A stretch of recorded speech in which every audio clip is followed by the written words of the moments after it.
The latest update launched last week, bringing a wealth of improvements. This release focused on 3 key areas: top priority gameplay issues, connectivity and stability, and expanding the narrative with the supplier die event. We saw this already. We've been reading about this quite a bit over the last couple of weeks. As part of this update, you can now align with either Citizens for Prosperity or Headhunters, each offering distinct combat and non-combat activities to shape their experience. We also talked about this, probably in a video coming out later this week on Space Tomato 2. This is their launch of hostility via reputation that we've been waiting for. They're just tying it into some narrative to make it a little more interesting, but this is the real big piece of Q1 2025, in my opinion. Reputation is finally starting to matter with factions. Over the weekend, we encountered some back-end issues that may have affected some of you. While the team quickly deployed a fix, followed by a maintenance to clean things up, further investigation and additional updates are ongoing. Trying to be more updated about how the game is running. Last week also brought us the roadmap roundup of 2025, first one, introducing 4.1, highlighting some of the new content coming your way in the 4.1.x patch cycle. See now. No. See, that's not that. I don't know. I'm not so sure about that. So if they are going to, okay, yeah. So they're not actually going to have specific columns for these smaller updates. They're just going to throw them all in here. Dude, that completely changes things. So this isn't the 4.1 update. This is 4.1.x. These are things that we might see in April, May, June, possibly even July if they go further past that. This is not just what's coming in April. I don't know if they even said that on the previous roadmap roundup. I think they just said that this is the 4.1. Oh, they haven't even updated the roadmap roundup. A new 4.1 column, yeah, they did specify that. Has been added to the release view, highlighting some of the major deliverables that will release in the 4.1 patch cycle. Yeah, either in 4.1 or in subsequent patch updates. See now, this is what happens when you're like me and you don't read, gamers. I should have known this. It wouldn't have been a surprise in this week's Star Citizen. But unfortunately, that is the way it is. The release view is going to be basically when these things are ready for whatever month within the quarter is actually going on. Be interesting to see how that works. All right, additionally, the 1.0 column has been updated with new cards showcasing features planned to release alongside Star Citizen 1.0 or before it. As development progresses, these cards will shift into their respective patch columns. They really just need pools for these cards now. They need to not put them in columns. Just put them in a pool and add them in when they're like 4 weeks away from releasing. Okay, so what's going to be happening? Oh, my neck. In Star Citizen this week. On Tuesday, the subscriber comm link and the latest subscriber newsletter is coming out. On Wednesday, the monthly report is coming out. This is going to be, I know I say this every month, but this should have some good insight into what's been going on. Because, well, yeah, we'll just wait till it comes by and then have a good old talk about that, probably on Friday, I guess. Wednesday. I wish this stuff released a little bit earlier in the day so I could cover it during the stream. Additionally, the team is gearing up to release a ship owner's guide covering components, power, and signatures, offering valuable insights for pilots looking to optimize their ships. Okay.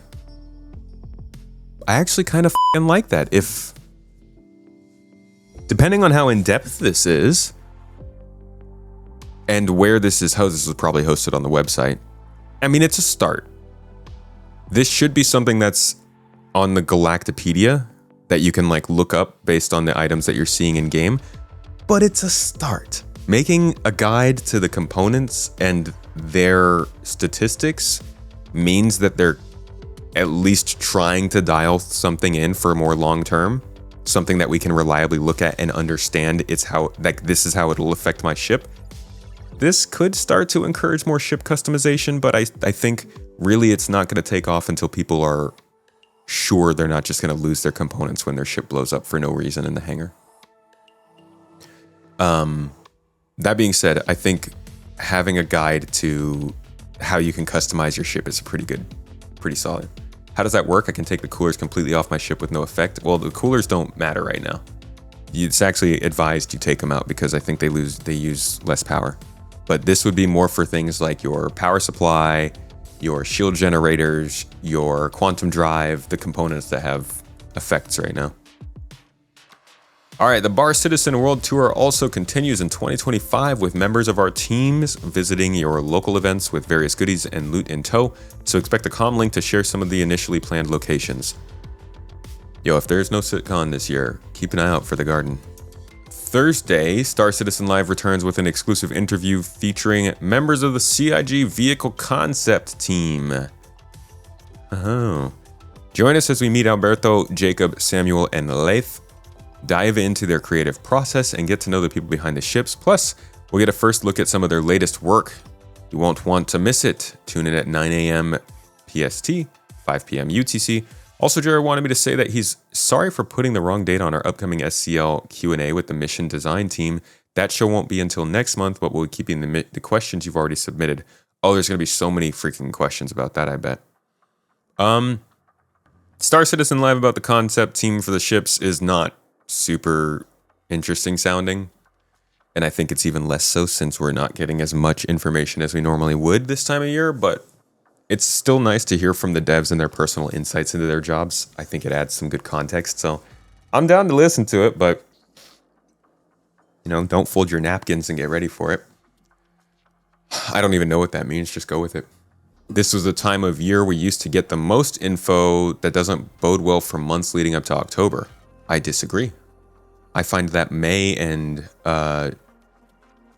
generally around May is when we're getting the most info. I find that the first 3 months of the year are fairly disappointing. Last year was good because 323 was coming out and they were super excited to talk about all the features they brought over from Squadron, but statistically, I don't think the first 3 months are usually the most exciting of the year. I think it's generally May and then the months basically of CitizenCon and beyond. A little bit in April too. There's like a little bit of good news in the summer before they start to tighten up about CitizenCon. No idea where CitizenCon's going to be. They haven't said a single word about it. They haven't said anything about it. Let's go back. Let's do a little retrospective real quick and see what they were saying about CitizenCon this time last year, because I'm pretty sure it was showing up in the community tab. Happy Monday, Stanton, play test, testing pyro, opening jump gates, woody whoop. Talking about Bar Citizen Manchester. Okay, monthly report. Inside Star Citizen. Comlink was released. Q&A. Star Citizen Live. So there wasn't anything about CitizenCon at that point. This week in Star Citizen. This is February 5th. So this would have been almost a month ago now. But I don't see anything about... Nothing about CitizenCon announcements, community MVPs. No, nothing like that. April 2nd. Yeah, so it was like April when they made the big announcement for it. Here's March 11th.